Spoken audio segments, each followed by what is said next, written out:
Indonesia, Afghanistan, یہ تمام Asia countries کے لوگ امام حفص کی قرأت کے مطابق قرآن پڑھتے ہیں۔ امام عاصم کوفی کے اور ایک شاگرد تھے، ان کا نام تھا امام شعبہ۔ کیا نام تھا بولو؟ امام شعبہ۔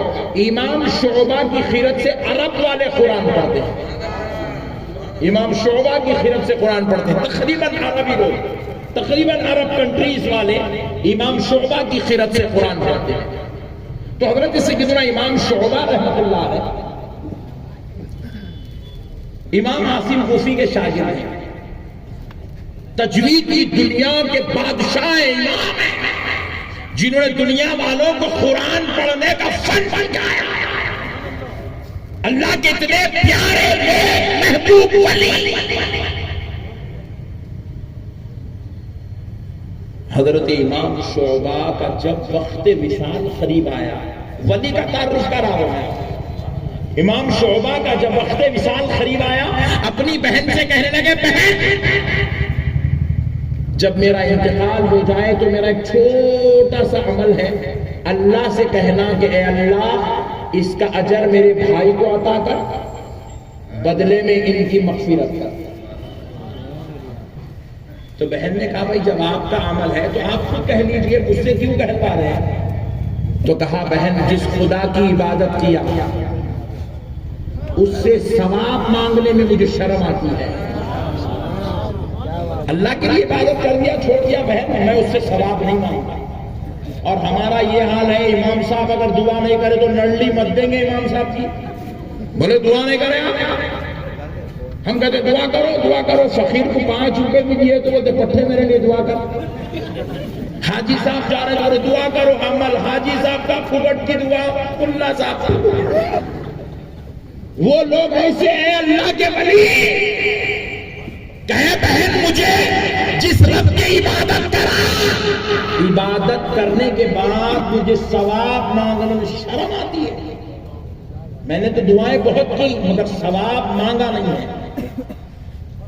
تو کہا بہن نے کہا بھائی جان ایسا کون سا عمل ہے جو آپ کہتے ہیں انشاءاللہ میں آپ کے بعد ضرور اللہ سے گزارش کروں گی کہ وہ آپ کے ثواب، آپ کے عمل کو قبول بھی کر لے اور آپ کو ثواب و اجر بھی عطا کر لے۔ بھئی آخر وہ عمل کیا ہے؟ سنو کان کھول کے، ولی کون ہوتا ہے؟ حضرت امام شعبہ نے کہا بہن میرا ایک چھوٹا سا عمل ہے۔ کیا؟ کہا میں نے اپنی زندگی میں 92 سال کی زندگی تھی، 92 ایئرس کی، کہا میں نے اپنی زندگی میں 18,000 مرتبہ قرآن کی تلاوت کی ہے۔ کتنے ہزار مرتبہ؟ 18,000 مرتبہ قرآن کی تلاوت کی ہے۔ یہ ہوتا ہے ولی۔ میرے بازو والا لٹا والے کو ولی سمجھ رہا، وہ کالا ٹوکرا کاسا پکڑ کے پھرتا دیکھو اس کو ولی سمجھ رہے ہیں، داڑیاں کاٹ لینے والوں کو لگا ولی سمجھ رہے ہیں، نماز چھوڑنے والوں کو لگا ولی سمجھ رہے ہیں۔ ارے نادان، ولی بے نمازی کا نام نہیں ہوتا، ولی دنیا دار کا نام نہیں ہوتا، ولی دھوکے باز کا نام نہیں ہوتا، ولی خرافات میں مبتلا نہیں ہوتا، ولی کسی کی دل آزاری نہیں کرتا، ولی بد کلامی نہیں کرتا، ولی کبھی گالی گلوچ نہیں کرتا، ولی کی زبان درازی نہیں ہوتی۔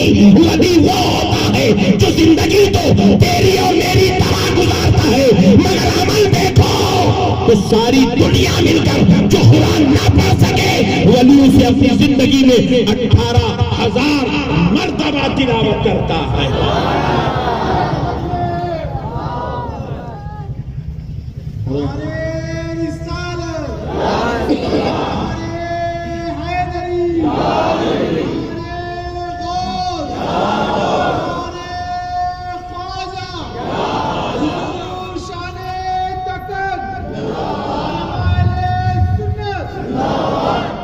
اٹھارہ 18,000 مرتبہ ذرا امیجن تو کر کے جو ہم لوگ بھی جی رہے نا بھائی، اس میں کئی لوگ 65 کے بیٹھے ہوئے، 70 کے بیٹھے ہوئے، 55 کے بیٹھے ہوئے، 50 کے بیٹھے ہوئے، 40 کے بیٹھے ہوئے، 35 کے ہیں، 25 کے ہیں۔ ہماری بھی زندگیاں گزر رہی، اب تک کوئی 5 مرتبہ قرآن پڑھا ہوگا پوری زندگی میں، کوئی 10 بار پڑھا ہوگا، کوئی 15 بار پڑھا ہوگا، کوئی 25 بار پڑھا ہوگا۔ وہ بھی 25 بار پڑھ لیا تو اللہ کا لاکھ لاکھ شکر ہے۔ 18,000 مرتبہ میرے بھائی، اس کو بولے بچوں کا کھیل ہے، دل لگی ہے. ان کی پوری راتیں قرآن کی تلاوت میں اور پورا دن روزے کی حالت میں گزرا کرتا تھا. یہ ہوتے ہیں اولیاء اللہ. اللہ جن کو چن لیتا ہے نا وہی ولی بنتا. بادشاہ کا بیٹا بادشاہ بنتا. ہمارے حیدرآباد میں نسل در نسل 7 بادشاہ گزرے. 7ویں بادشاہ کا نام میر عثمان علی خان صاحب ہے، جو فلک نما پیلس بنا کے دیے اپنے کو، جس میں مودی صاحب آ کے لنچ کر کے گئے. انہوں 7ویں بادشاہ تھے. نسل در نسل بادشاہت چلتی ہے، مگر نسل در نسل ولایت بہت کم لوگوں میں چلتی ہے. اللہ اگر باپ کو ولی بنا دے تو ضروری نہیں ہے بیٹے کو ولی بنانا، کیونکہ ولی وہی بنتا ہے اللہ جس کو چن لیتا ہے. بیٹا ولی ہو تو ضروری نہیں کہ باپ ولی ہو، بھائی ولی ہو تو ضروری نہیں کہ بھائی ولی ہو. ضروری نہیں ہے. اللہ جس کو چن لیا بس چن لیا، یہ اللہ کا انتخاب ہے. اللہ کا انتخاب ہے. اللہ جس کو چاہتا ہے ولی بنا. ذرا غور کرو، ایک بات سنو غور سے، کان کھول کے سنو. بخاری شریف کی حدیث ہے، رسول اللہ صلی اللہ علیہ وسلم کا کلام ان کی زبان اقدس ہے، مگر ان کو ان کے رب نے کہا، انہوں نے اس بات کو اپنی زبان سے اپنی امت تک پہنچا دیا. اس حدیث کو حدیث قدسی کہتے ہیں. حدیث قدسی ہے، کلام خدا کا ہوتا ہے، زبان مصطفیٰ کی ہوتی ہے. حدیث قدسی کہا جاتا ہے. فرمایا گیا من عادی ولی فقد آذنتہ بالحرب. زبان مصطفیٰ کی ہے، کلام خدا کا ہے. رب کہہ رہا ہے اگر کوئی میرے کسی ولی سے بغض رکھے گا، بغض بغاوت کرے گا، اس کے تعلق سے دل کے اندر عناد جمع کرے گا، اپنی زبان سے اس کے خلاف بولے گا، اپنے منحوس عقیدے سے اس پر اعتراض کرے گا، رب کہہ رہا ہے سن لے، تیرا رب تجھ سے اعلان جنگ کرتا ہے. اللہ کہہ رہا ہے میں اس سے جنگ کروں گا. جنگ میں اس سے جنگ کروں گا. من عادلی، اولیاء نے کہا، سارے ولیوں کے خلاف بولنے والے کے لیے نے کہا. من عادلی ولی واحد کا صیغہ ہے، ایک ولی کے بھی اگر خلاف گیا میں جنگ کروں گا. اللہ اکبر. ایک ولی کے بھی اگر خلاف بولا، اللہ کہہ رہا ہے میں جنگ کروں گا تجھ سے. اسی لیے خدا کی قسم ہم نے لوگوں کو برباد ہوتے دیکھا، تباہ و تارات ہلاک ہوتے دیکھا. کون سے لوگ؟ وہ جو اولیاء کے دشمن ہیں، اولیاء سے بغاوت کرتے ہیں، اولیاء اللہ کی مخالفت کرتے ہیں، اولیاء اللہ کے خلاف بولتے ہیں، اولیاء اللہ کے بارے میں بدزبانی کرتے ہیں، اولیاء اللہ کے بارے میں اپنی زبانوں کو لگام نہیں دیتے. ہم نے خدا کی قسم ان کو برباد ہوتے ہوئے، ہلاک ہوتے ہوئے، تباہ ہوتے ہوئے، نیست و نابود ہوتے ہوئے، مردود ہوتے ہوئے، ملعون ہوتے ہوئے دیکھا ہے. ہماری آنکھیں دیکھ دیکھ کر تھک گئی کہ یہ بدبختے دنیا میں ہی جہنم رسید ہوتے چلے جا رہے ہیں. میرے پیارے بھائیوں، خدا را آپ ایسے ظالموں کی صحبت میں نہ بیٹھے، ان سے دوستی نہ کریں، ان کو اپنا یار نہ بنائیں، کیونکہ انسان جیسی صحبت میں بیٹھتا ہے ویسا رنگ چڑھتا ہے، ویسا رنگ چڑھتا ہے، ویسا رنگ چڑھتا ہے. آپ کسی مولوی صاحب کی صحبت کریں گے تو آپ بھی نماز پڑھنا شروع کر دیں گے، آپ بھی داڑھی چھوڑنے لگ جائیں گے. آپ اگر کسی پہلوان کی صحبت میں رہیں گے آپ کو بھی ڈبولا اٹھانے کا شوق شروع ہو جائے گا. آپ اگر کسی بزنس مین کی صحبت میں رہیں گے آپ کو بھی کمانے کا شوق پیدا ہو جائے گا.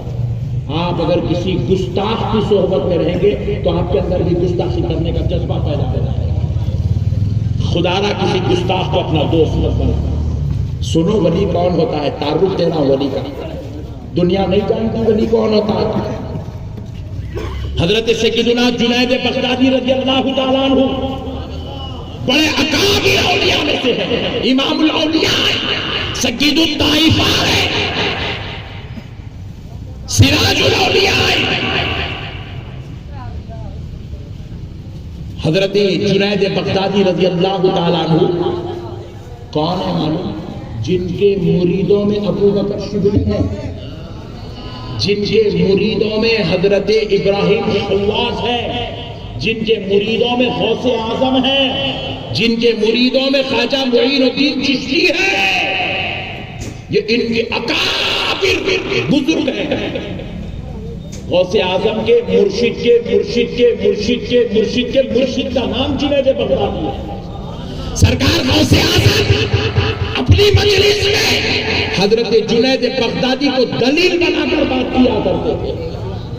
ایسی ذات کا نام جنید بغدادی ہے. ولی کا تعارف دے رہا ہوں آپ کو. آپ کا آئینے کا کاروبار تھا، گلاسز، آئینہ ساز تھے، گلاسز بنا بنا کر بیچتے تھے، آئینہ بنا کر بیچتے تھے، آئینے تراشتے تھے. آپ کا کاروبار تھا. تو آپ کی جو دکان تھی اس دکان میں آپ آئینے رکھے کاروبار کے لیے. آئینوں کے پیچھے اتنی چھوٹی سی جگہ آپ نے بنا لی تھی نماز پڑھنے کے لیے. روزانہ 400 رکعت نماز نفل اپنی دکان میں بیٹھ کر ادا کیا کرتے تھے. 400 رکعت روزانہ، 400 رکعت. اتنے بڑے بڑے دھارکاری یہاں پر ٹھہرے ہوئے جو کوئی چین کی زینت بنا ہوا ہے، کوئی دنگل کی زینت بنا ہوا ہے، کوئی اپنے گھر میں خاندان میں پہلوان کہلاتا ہے، کوئی اپنے رشتہ داروں میں ایک خوی ہونے کی ایک جو ہے بہار رکھتا ہے، جوان ہے، شباب میں ہے، قوت والا ہے. لیکن آج تک کسی نے بھی 400 رکعت نماز نفل ایک دن میں بھی نہیں پڑھا ہوگا. ایک دن بھی نہیں پڑھا ہوگا. ایک دن نہیں پڑھا. یہ آپ ہے، ہم ہیں جو 400 رکعت تک گزارا. زندگی میں کبھی 100 رکعت نماز بھی ایک دن میں ہم نے نہیں پڑھا. 48 رکعت ہی روتے دھوتے روتے دھوتے پڑھتے. جمعے کے دن 14 پڑھو بولے تو 2 پڑھ کے بھاگ جاتے. ہمارا یہ حال ہے. سرکار جنید بغدادی روزانہ 400 رکعت نماز ادا کرتے. ابھی اور آگے سنیں، آپ تعجب میں پڑ جائیں گے. وہ 400 رکعت نماز میں اس نماز کو شامل نہیں کرتے جس نماز میں رائی برابر کا بھی دنیا کا خیال آتا ہے. رائی برابر. جیسے اب نماز پڑھ رہا، اللہ اکبر، نماز چل رہی ہے، پیچھے سے کوئی گراہک آیا کہ کہا یا جنید. ان کو خیال آیا کہ گراہک آیا، بس اتنا خیال آیا، گراہک آیا. نماز میں خیال آیا، گراہک آیا. وہ نماز کو ان 400 رکعت میں کاؤنٹ نہیں کرتے. بولے یہ نماز ہوئی تھی. اللہ اکبر. دنیا کے خیال سے پاک 400 رکعت نماز روزانہ پڑھتے.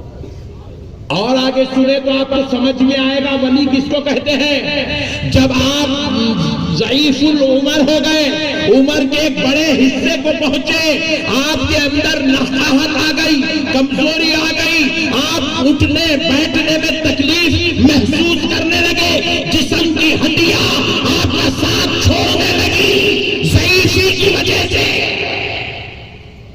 اس حال میں آپ روزانہ 400 رکعت نماز ادا کریں.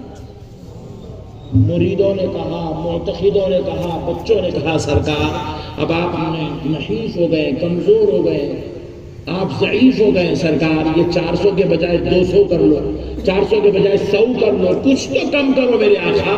آپ اتنی بڑھاپے میں بھی اتنی رکعت ادا کر رہے ہیں. حضرت جنید بغدادی نے کہا جن نمازوں سے مجھے خدا کا قرب ملا ہے، میں اس عمر میں پہنچ کر اس مولا کی قرب والی نعمت کو کیسے چھوڑ سکتا ہوں. زندگی کے آخری دن تک بھی 400 رکعت نماز